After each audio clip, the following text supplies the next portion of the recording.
Bénissons le Seigneur. Dieu pourrait-il paniquer? Vous me direz que c'est une question stupide. Oui, pour nous, c'est presque évident, normal, ça s'entend. Nous pouvons paniquer, bien sûr. Être dans le désarroi, la crainte, la peur, la panique. Ça, on peut dire que ça nous connaît.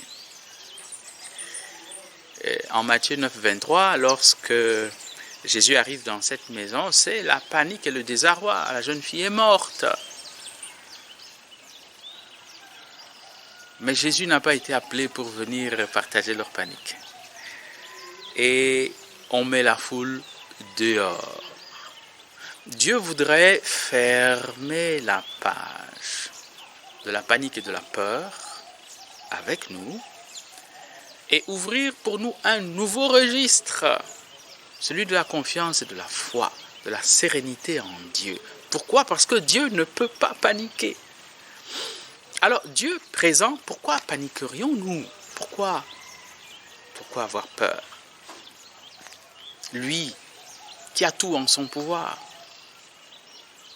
Lui, ce qu'il veut, il le fait. S'il est présent.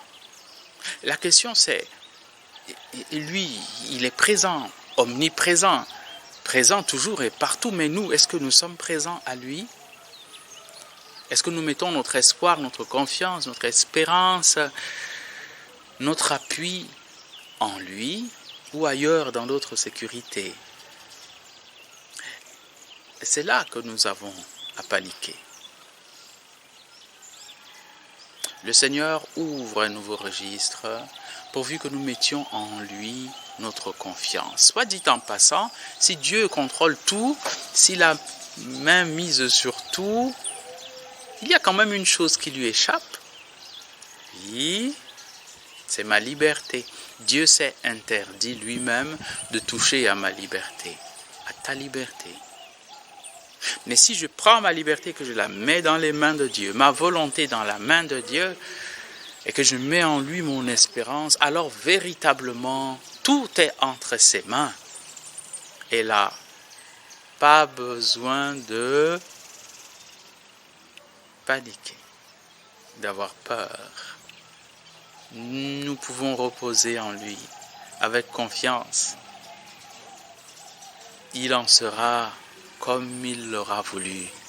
Et nous pouvons être sûrs que lui présent, tout va bien. Il ne néglige rien pour notre bonheur. Le Christ a donné sa vie pour nous. Mort, ressuscité, vivant, victorieux, il est présent. Bénissons le Seigneur.